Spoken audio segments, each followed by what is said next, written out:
দুর্ঘটনার হাত থেকে শ্যামলীকে বাঁচিয়ে বাড়ি ফিরিয়ে নিয়ে যাচ্ছে অনিকেত। সম্পূর্ণ জানতে ভিডিওটিতে একটি লাইক করে প্রথম থেকেই দেখতে থাকো। গল্পের শুরুতেই দেখা যায় রোহিণী বলে, না শ্যামলী, তুমি এটা মোটেও ঠিক করনি। এইভাবে দাদাভাইয়ের বিশ্বাস নিয়ে খেলতে তোমার একবারও গায়ে বাঁধলো না।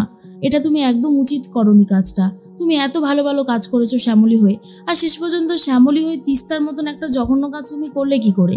প্রিয়া দিদি বলে, তুই ওকে ভুল বুঝিস না, ও বারবার বারণই করেছিল।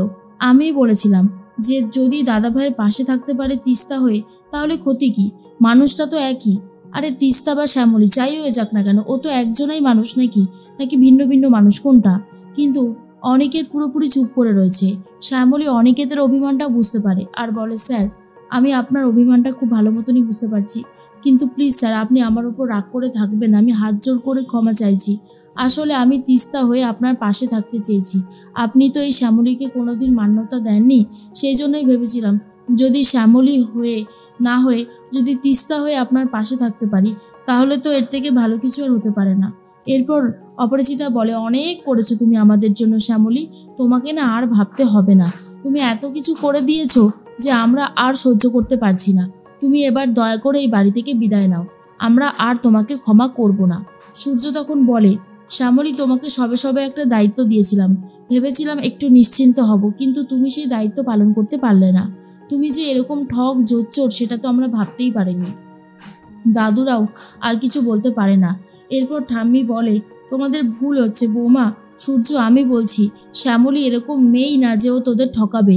ও কিন্তু অনিকেতের ভালো চেয়েছিল, সেই জন্যই অনিকেতকে বিপদ থেকে রক্ষা করতেই ও তিস্তার রূপ নিয়েছিল। কিন্তু সেটা কি কোনো অন্যায় করেছে? আমি তো বারবারই বলছি মানুষটা একজনাই, তাহলে অসুবিধার কি আছে? কিন্তু অপরাজিতা এটা মেনে নিতে পারে না আর বলে, না কাকিমা, আমরা সত্যি এটা মেনে নিতে পারছি না, তার জন্য দয়া করে আমাদেরকে ক্ষমা করে দিও, কিন্তু এই মেয়েটাকে আর আমরা এই বাড়িতে রাখবো না। এর মধ্যেই অরুণাভ বলে, মনে আছে তো রনি, যখন আমরা হসপিটালে গিয়েছিলাম, শ্যামলী আর তিস্তাকে কিন্তু দেখা যায়নি একসাথে। সেই তিস্তা শুয়েছিল বিছানায়, আর অন্যদিকে শ্যামলী তো এই তিস্তাই সেজেছিল। কি আর বলবো, সত্যি শ্যামলী, তোমার গুণের কথা যত কম বলবো ততই ভালো। বাড়াবাড়ির তো একটা সীমা থাকে, আর তুমি সেই সীমায় পৌঁছে গেছো, আর কোনো কিছু বলবার নেই। এরপরেও যদি তুমি এই বাড়িতে থাকো, তাহলে এই বাড়ির মানুষদের যে তুমি আরও কি ক্ষতি করবে, তোমাকে বিশ্বাস করাই তো দায় হয়ে যাচ্ছে। কারণ যেই তিস্তাকে বড় মামি এত ভালোবাসা দিয়েছিল, এত ভালোবাসতো, আমাদের অনি সম্মান করতো, বন্ধু হিসেবে মেনে নিয়েছিল, আর সেই তুমি এরকমভাবে এত ঠকালে আমাদেরকে। ঠাম্মি বারণ করে যে সবাই তোমরা একটু চুপ করো। তখন অপরাজিতা বলে, এখন তো আমার মনে হচ্ছে আমাদের পরিবারে যা যা খারাপ হয়েছে সব কিছু এই শ্যামলী ইচ্ছে করে ঘটিয়েছে, যাতে তিস্তা হয়ে সবার মন কেড়ে নিতে পারে, তাই তো শ্যামলী? আমি বুঝতে পেরে গেছি তোমার আসল ফন্দিটা, খুব ভালোভাবেই আমি বুঝতে পেরে গেছি। আর তখন তিস্তার শ্যামলীর খুব খারাপ লাগে, কিন্তু শ্যামলী কি করবে কিছুই বুঝে উঠতে পারছিল না। অপরাজিতা ক্লিয়ারলি জানিয়ে দেয় শ্যামলীকে এই বাড়ি ছেড়ে এক্ষুনি চলে যেতে হবে।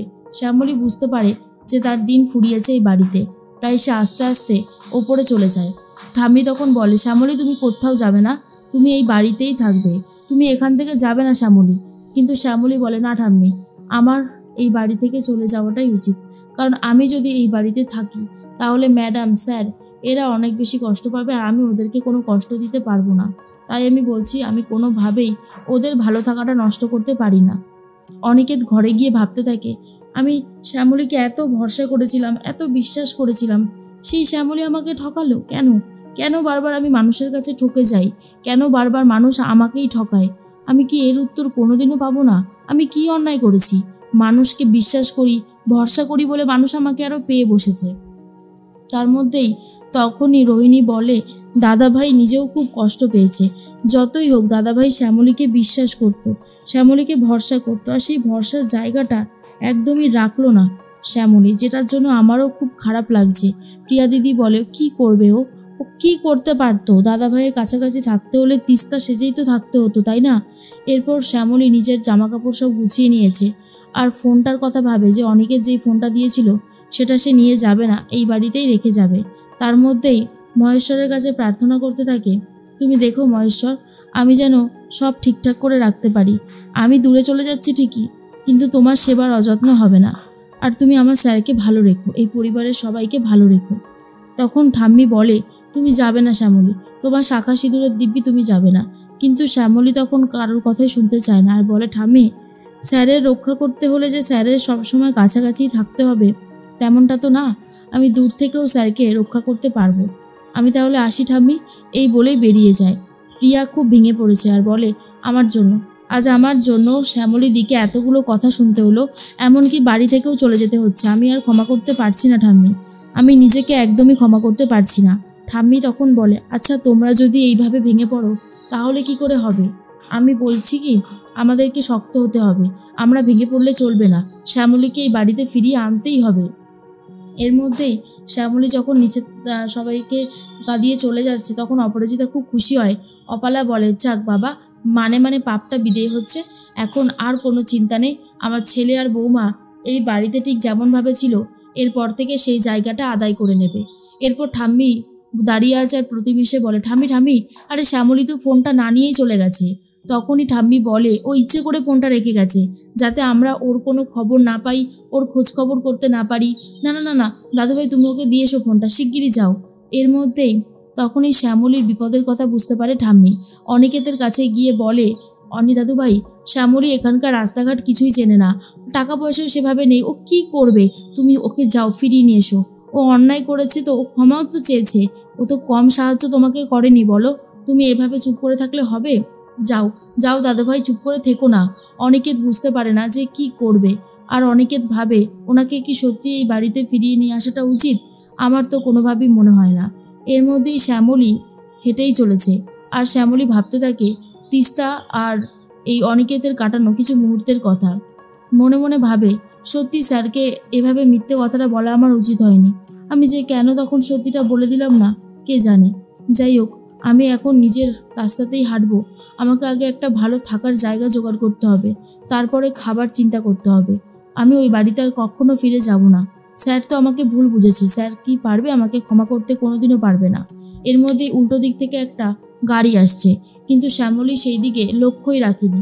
শ্যামলী আস্তে আস্তে হেঁটে যাচ্ছে, শ্যামলীর শরীরটাও খারাপ লাগছে।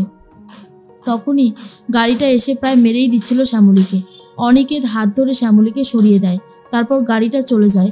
অনিকেতকে দেখে শ্যামলী পুরো চমকে যায় আর বলে, স্যার আপনি এখানে কি করছেন? অনিকেত পুরো চুপ করে রয়েছে। শ্যামলী তখন বলে, স্যার যদি আজকে না বাঁচাতো তাহলে আমার আজকে জীবন এখানেই শেষ হয়ে যেত, সেটা আমি খুব ভালো মতন জানি।